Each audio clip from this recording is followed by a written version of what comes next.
Don't get stuck like I did.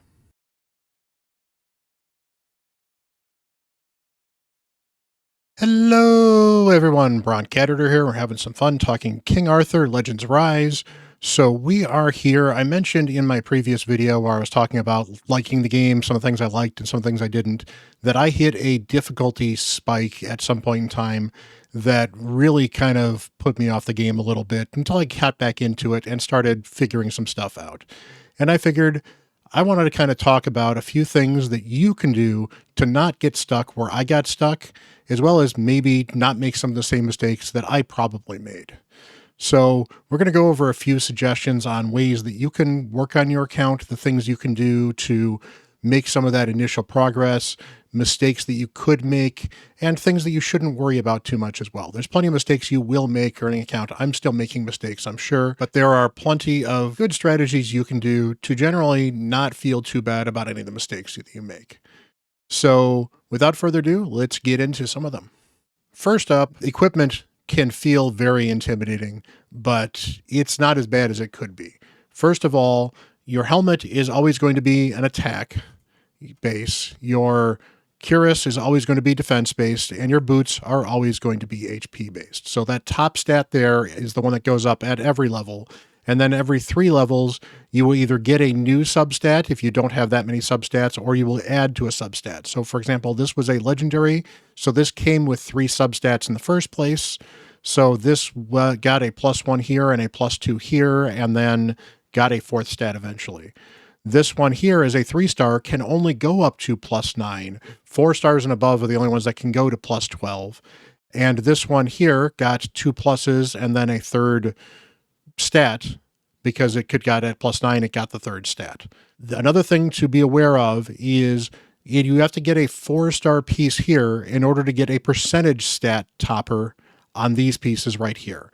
So these necklaces can be attack or attack percentage, or HP percentage, or defense percentage, but they have to be 4 stars. So don't be afraid to use flat attack pieces that are 2 stars and 3 stars early on, because you're going to use 1 star, 2 star, and 3 star gear very early on until you can get to the 4 star gear. 4 star gear is really where things start to unlock. And even then, you'll see I'm still using some 3 star pieces, because occasionally you just need the substats on these things as well. And that's certainly worth noting as well. These substats are almost as important as the main stats on some of these particular pieces. So this one here has attack speed and is attack percentage.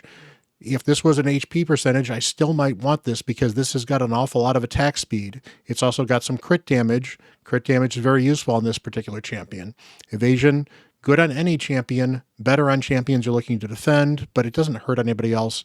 Effect resistance, it's resistance. It's not that big of a deal, but it doesn't hurt to have a little bit of it as well.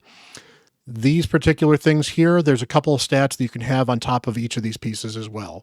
Specifically, the rings are where you can get attack speed, or you can get recovery percentage. Recovery percentage can help healers. Attack speed is just speed. So speed kills in these types of games. Honestly, there is very little reason to use rings that are not attack speed if you can, particularly on some of your most important champions, like your healers, and then your debuffers, and then finally your damage dealers. If you're not going to use the attack speed, then you can certainly look into other things that are going to add additional damage as well on some of your nukers. But you want to make sure you can build up attack speed. In fact, that's one of my problems that I had. I struggled to get to reasonable speeds on a lot of my champions, so they weren't taking as many turns as I needed them to, and as a result, I was struggling on content, and that was one of my biggest mistakes. I did not realize where attack speed came from and how important it was. Attack speed is one of the best stats in the game. So you'll notice here I've got him at 155 attack speed, and I've got 33 of it just from this particular ring here. That's an awful lot of speed. And on top of that, sets are going to matter for you as well. Particularly, Bedivere here needs to crit to do a lot of his damage. He gets bonus damage when he crits because he can get extra attacks sometimes. So I needed to get his crit rate as high as possible. He's got some extra skills that give him bonus crit rate, so not having 100% is not the end-all be-all for him. I'd like to get it closer to 100%. I suspect as I get to 5 and 6-star gear, that will become easier. And then maybe even I could take these, which are crit rate earrings, and turn them into crit damage earrings instead. Finally, on this top piece right here, this is where you can get things like hit effectiveness and hit accuracy. Now, those are two different things. There's the ability to land debuffs, which is the effect efficiency, and then there is the hit accuracy, which is your ability to just flat out hit. You'll notice evasion is a stat here. Well, basically hit accuracy trumps evasion, or vice versa. So having some additional hit accuracy means that champions that have evasion will not simply be missed by an attack, because that can happen. Also means, however, evasion is a stat you could build on some champions, and some champions are naturally high evasion as well. And in fact, some of your nukers, in fact, Kay is actually a good example. Kay gets some additional evasion advantages as well. And if you put some more evasion on her, there are times where Kay can solo another team because she cannot be hit by another team. So pay attention to your stats. Look for things like attack speed. Look for things like crit rate increase. Look for your percentage stats when you can. Although, to be fair, don't trump on it too much. As you'll see here, this defense percentage is 0.86. So if I got instead a flat defense of 20, it might be about the same. So the flat stats aren't as bad as they might seem otherwise, and especially for some of these early things, sometimes you might actually be looking for a set over a stat. That's another thing that's kind of important. In most of these games, it is often stats before sets. That is not always the case in this game, or at least what I've found so far. And just to show you here, this is a critical strike rate piece. This and another piece give me 17% crit rate. Well, if I look for some of these other pieces here, hey, look at this. This is giving me 4% crit rate. And it's rolled 1 point into that, and it's a legendary 12-star, or a legendary 4-star, I should say. So if I'd rolled all 3 points in there, I could have had 7%. Well, this gives me 8.5% just for the set. So the set is actually worth more than the crit rate substat. Now you want to stack them all. And of course, obviously, I'm going to want the main one here. But even this main one here is a 21% maxed out 4-star earring. Now, once they get to 5 and 6 stars, they may matter a little bit more because as you get higher in stars, you're going to get more and more out of these stats. But these sets here that are giving me this critical strike, very important. Another set that is definitely worth looking into is the attack speed set. Now, this is a 4-piece set, but this is 30% attack speed. And generally, your champion's attack speeds are around 100. So this is 30 points of attack speed. That's an awful lot. Even splitting that among 4 sets, you're talking 8.5, well, 7.5, I guess. That's a lot of attack speed. If we look at this one here, I've got 2 attack speed per hit here, and I could roll 1 on this. So if I had 4 more hits on this, this would be 10 attack speed, whereas I'm getting 30 from this set. That's how valuable sets can be. Now you'll notice I often don't actually have more than just 1 set on my champion. So I've got speed set, and that's the only set I've got on this champion. I've got recovery given, which has been a huge boon for this particular champion because she's a healer. Again, I've got speed here. I've got a crit rate on this particular champion. I've got speed on this champion, one of my other healers. I've got double crit rate on my thing, on my K here. Every stat helps, but some of these sets can be super crucial. So being aware of that, it means pay attention to where you're farming and what you're farming, because the dungeons are specific sets. In fact, if we go here to look at the equipment dungeons, you can see that attack, critical, and speed are in your offensive sets, and defense, life, and drain are in your defensive sets right here. Now, there are other sets in the game. They're just not in these equipment dungeons at the moment. I'm sure there's other ones I can unlock. There's a vigor set, for example, that can give you additional vigor that can be very good. Again, life is very good for giving you additional HP. Defense gives you that more defense. Drain is lifesteal set equivalent, so it gives you a 100% chance of draining 10% of the damage you do. So if you're struggling to keep some of your champions alive, Drain Set could be good to farm as well.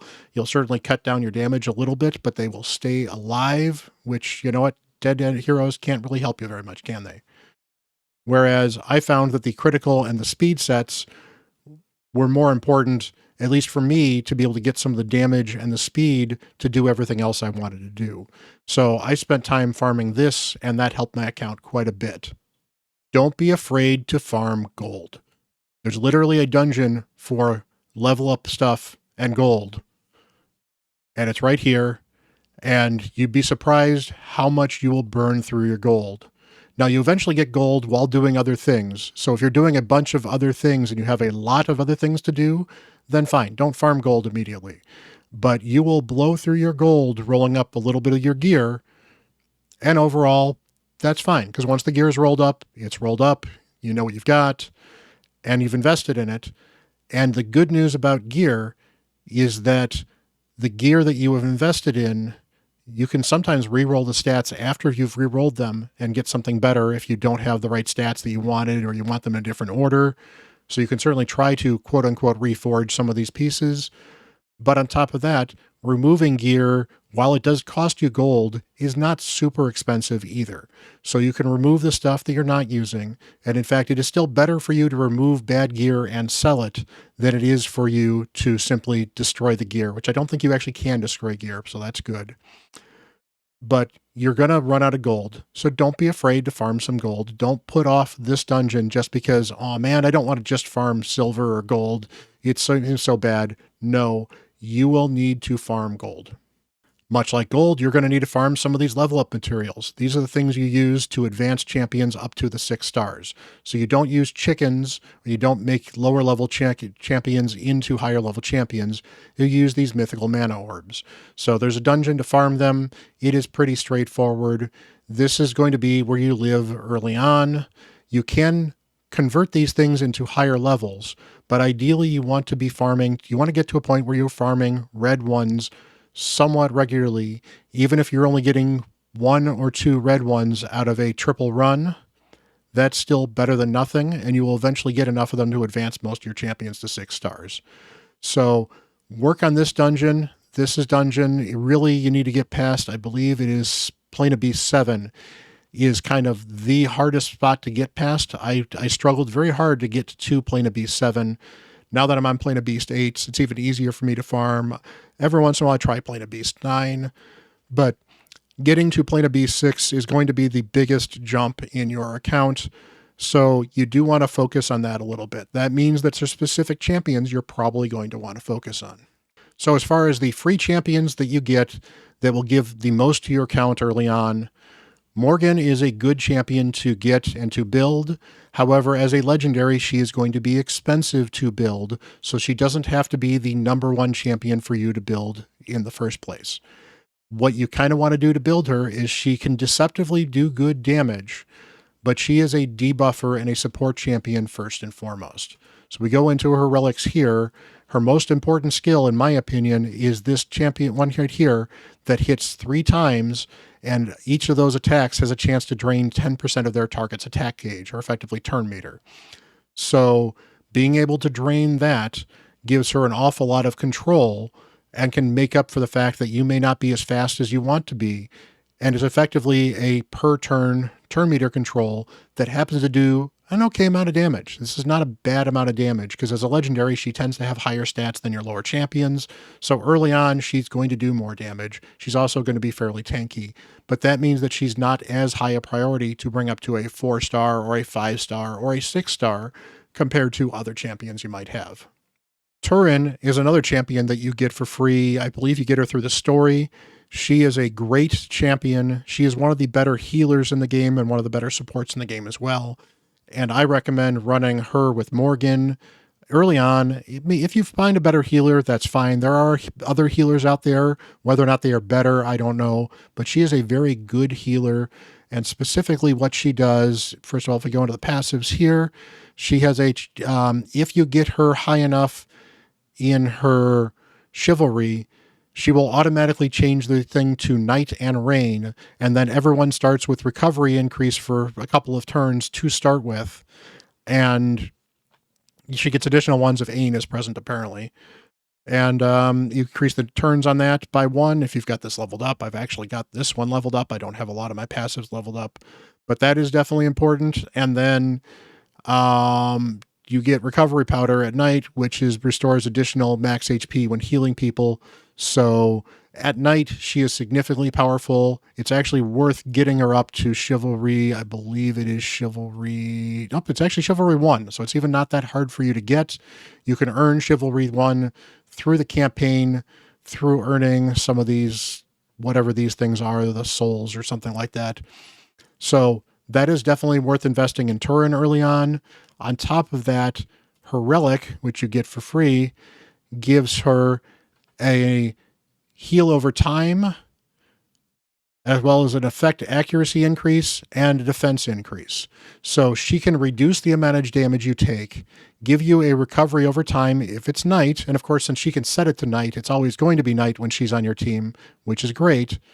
So she gives you healing over time with increased defense, and that increased accuracy effect can be very useful in landing debuffs as well. I usually default to this skill more often than her heal, but she does also have a heal that gives you attack speed increase as well. So if you want to speed up your team, she does healing and speed up your team, as well as the increased accuracy as well. She's going to be using these level 2 and level 3s quite often. You're going to want to build her with attack speed because you want her to go really fast, or you're going to want to build her or somebody on your team with the Vigor set, if you can get the Vigor set, because the Vigor set's going to make it easier to use these level 2 and level 3 skills rather than her level 1. That said, her level 1 heals the ally with the lowest HP by an okay chunk of HP. So you're still healing somebody even with her A1. Very, very good support unit. She will be useful in a lot of dungeons for you early on. Definitely worth building. Kay is one of the damage dealers you get for free. You get her pretty much right away. She is absolutely amazing. One of the best champions in the game for damage dealing overall. She dominates a couple of the dungeons, and being free, you start off with her. It makes sense to invest with her. So she's got some additional evasion rate on her one of her passives.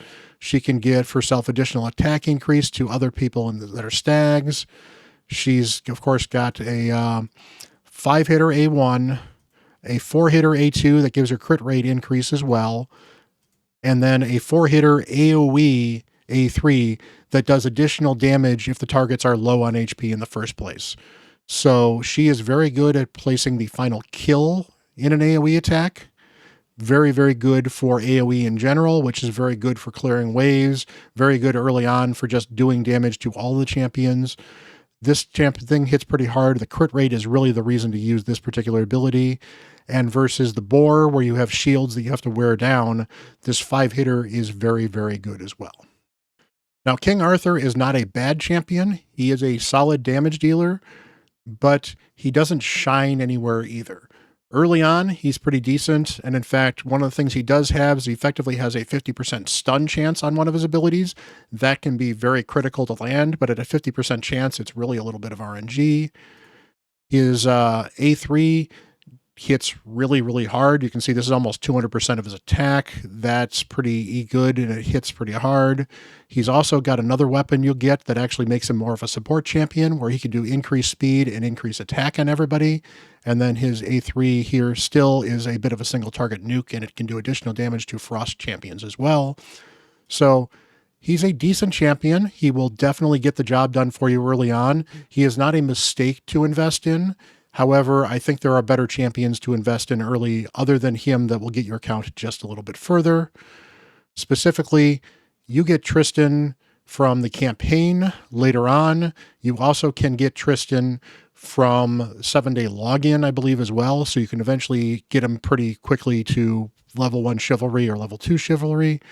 And Tristan has a lot of multi-hitters that are based off of damage for increased attack. So he gets additional damage for that attack speed. And then he does additional hits as well. These multi-hitters are very good for wearing down the boar. So investing in him over King Arthur as your damage dealer for the boar will get you through the boar to the boar level 6 or level 7 faster. So I recommend actually investing in a team of Tristan, Turin, Morgan, and Kay early on for the boar to help you progress. Now, they'll work in story just fine. Obviously, you can use King Arthur in story if you prefer to as well. There's a couple of other champions that are definitely good and worth investing in that you'll get as well. Specifically, one other one that's worth investing in because he will help you in the gold dungeon is Anguish here. Anguish is a better damage dealer in the boar dungeon or in the gold dungeon versus the boar because he puts these chills out there, which are damage over times, and damage over time is the best way to deal damage to the fire boss, where you're getting the gold. So he's a better damage dealer and well worth investing in. He is actually one of the top damage dealers on that particular boss floor. So investing in him can be very good. And the cool thing about him is since a lot of his damage comes from damage over time, when you give him equipment, you're going to again want the attack speed here, but you may want effect accuracy and you may want him to be tanky. So I've got an attack percent here because I happen to have an attack percent ring in an attack set, but I don't need to build him for crit damage because while he can hit hard, most of his damage is going to come from those debuffs. So if I get those debuffs to land more reliably and more often, that's probably a better build for him than just the plain old nuking gear. So you can save your nuking gear for your King Arthur, you can save your nuking gear for your Tristan, you can save your nuking gear for your Kay, and you'll be happier for it, and he can get more of your speed gear and debuff gear. So finally, there is a lot to do in this game. So you've got the story quests here, you've got the main story, you've got adventure mode, so you've got different chapters here you can go through with the main story. You'll eventually find an unlocked dungeon, so you have the power-up dungeons of these two here. You'll eventually get equipment dungeons, you'll get clan raid, you'll get forbidden dungeon, you'll get the favor dungeon eventually, and you've got the sealed temple, and I don't know if I've got everything unlocked. There's an awful lot to do in this game. And my biggest recommendation is if you get stuck in one spot, stop and pivot to another location.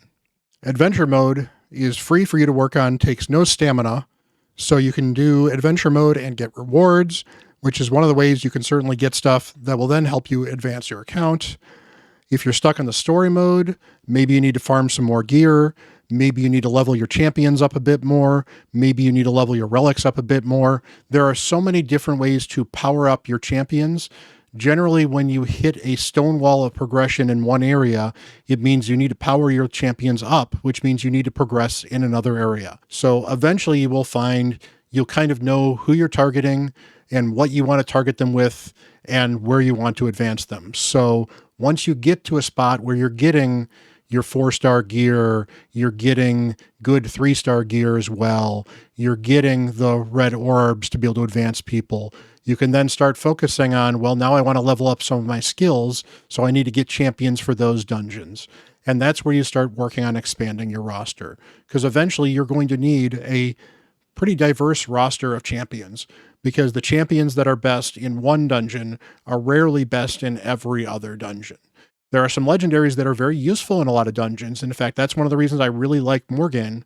Morgan is very useful all over the game because turn meter control generally plays against almost every boss and almost every dungeon and in almost everywhere in the game. And the few places it doesn't, she has other skills that play well in those dungeons as well. So I really like Morgan. Kay is a very solid damage dealer. I've certainly moved past using Kay everywhere, but I pulled a legendary damage dealer that generally does better than Kay. And even then, Kay is still in my boar dungeon because Kay has the multiple hits that my main damage dealer does not. Overall, there's all kinds of other cool things you can do to improve your account. One of the things I think that gets easily overlooked, if you look in the clan shop here, you've got this Tristan Flame Relic Sword. For, to be fair, a large amount of clan coin, you can save up for this and buy this weapon. This weapon makes Tristan the ultimate boar killer because his A3 ends up having 8 attacks. And since his shield operates very much like the Raid Fire Knight shield, where you have to hit it a bunch of times before you can get through it, 8 hits is halfway through the shield on a single attack. Plus, he does turn meter control with it as well, decreases the speed, and he's powered by his own speed as well. So you make him fast. You don't even have to worry about his attack as much as making him ultra fast, and it does additional damage as well. So overall, look for ways to improve your account.